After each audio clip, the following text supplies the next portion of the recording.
All right. There are two halves to statistics. We just finished the first half. The first half of statistics was all about graphs where you had an x variable and a y variable, and you placed the dots to see what the relationship was between them. So we care about what happens with x and y together. Okay? And what were the two things that we tried to fit to it? We tried to fit a straight line to it with lin-reg. And if that didn't work, we tried to fit x-reg to it. That's the end of that topic. That's the end of the question types. The second half of this topic is about normal distributions. If you did methods last year, you would have seen these. So this is a review. We don't do it even near as complicated as they do it in year 11. All right? In previous years, you should have seen this when we talked about the shapes on a frequency histogram. So frequency means how often something happens. Okay? So these bars mean whatever this value was on the x, that happened the most. And as we get further and further to extreme, you get less data. When there was more data on the low end, we called that positively skewed. When there was more data on the high end, we called it negatively skewed. If the data was all the same across, we call it uniform. But the thing that I care about today, and the thing that your whole second half of this topic is about, is called symmetrical distributions, but the real word for it is called a normal distribution or a bell-shaped curve. Do you agree that this kind of looks like a bell? Yep. So what do we see here? Most of the data happens around the mean, in the middle. As we get more and more higher, what happens to the amount of data? Is there less data or more data as we go to the higher end? There's less. And as we get more on the lower end of the data, is there more data or less? Less. Normal distributions are very frequently observed in the real world when we're looking at a variable that's the result of many different factors. Do you agree that the height of 16-year-old boys is affected by many different factors? Number one, genetics of mum. Number two, genetics of dad. Number three, your health and nutrition as you were growing up in the first place. Okay? Heck, it could even be the gravity of where you live. Because when you live higher up, higher altitude, the force of gravity is slightly less. And so you're going to be pulled down less, you might be taller. Okay? There's many different factors that affect that.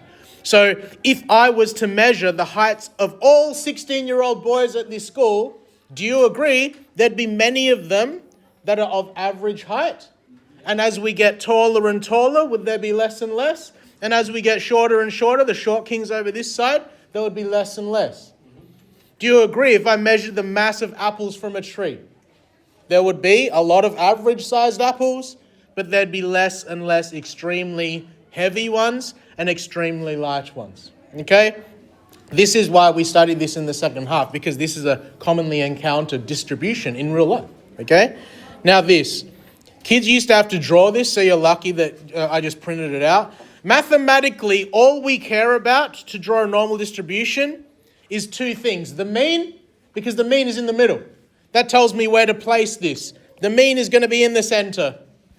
And then the only other number that we care about is called the standard deviation, which I shortened to STDev, because I don't want to have to write that over and over. The symbol for standard deviation, it looks like an O, and then it's got like an Elvis haircut on top. So how do I draw a standard deviation symbol? O, and then little Elvis haircut. What is this?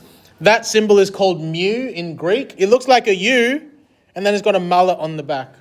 Okay? So the mean, the symbol for that is mu. Looks like a U shape, but then it's got a mullet. And then the standard deviation, it's an O with an Elvis haircut. All normal distributions follow the same rules shown below. This should go on your cheat sheet, but it's drawn out for you here. Notice, we don't actually have any numbers here. We don't know what the mean is, but the mean has to go in the middle. Okay? What is the shape of a normal distribution? It's concave. It looks like the mouth of a cave in the middle and to either side, one standard deviation away. Can you see how here this is one standard deviation less than the mean? Here is one standard deviation greater than the mean. So this normal distribution curve is concave, 1 standard deviation left and right. As soon as we're beyond 1 standard deviation left and right, we go convex. It curves the other way. You'll be marked on the positioning of that. Okay? Because if you go concave all the way like that, beyond 1 standard deviation, that's not quite right. Okay? If you look at the x-axis, whereabouts does the standard deviation pretty much finish? How many standard deviations away? 3. So when you draw a standard deviation curve, you start in the middle, you curve it down, concave down to 1 standard deviation, then you convex it, but stop drawing at around 3 standard deviations above and below. Don't go any further than that. Also, please don't make it touch the x-axis, because really, this goes on forever. I'll mark you down if you make it cut the x-axis, because it doesn't go to 0. It goes on forever, but we don't have time to draw it going on forever. We sort of stop 3 standard deviations away, okay? The key to work out here is, what do these percentages mean? Well, if I colored in this side of the graph, because the whole graph is 100% of the data, how much of the data would sit above the mean? 50%. If I added these numbers up, they would add up to 50. How much of the data lies below the mean? 50%. How much of the data lies between the mean and 1 standard deviation away? 34.13%. So knowing these things, we can answer some basic questions about it, okay? So it's actually better for us to just demonstrate. A sample of peach cans was taken from a warehouse and the contents of each were weighed. What is important in these questions? The mean is what I need to know, and I need to know the standard deviation. Let's not answer the questions first. It's better to just draw a quick sketch. I'm not getting a ruler out. I just need a quick sketch of the idea of it. So I'm just going to draw something that looks like a normal distribution. 1, 2, 3. 1, 2, 3. Why? Because we stopped drawing a normal distribution 3 standard deviations away. According to the question, what was the mean?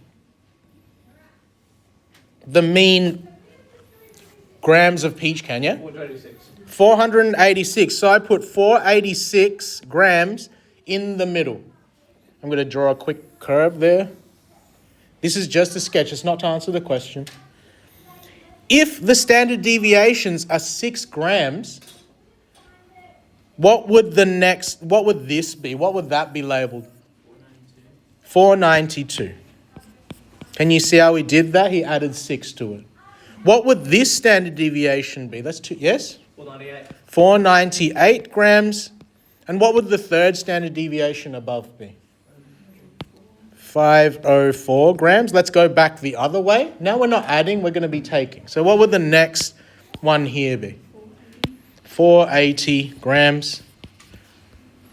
Someone else? Next one? 474. 474 grams. And then the last one? 468 grams. Why is this quick sketch useful? Because now this is specific to the question.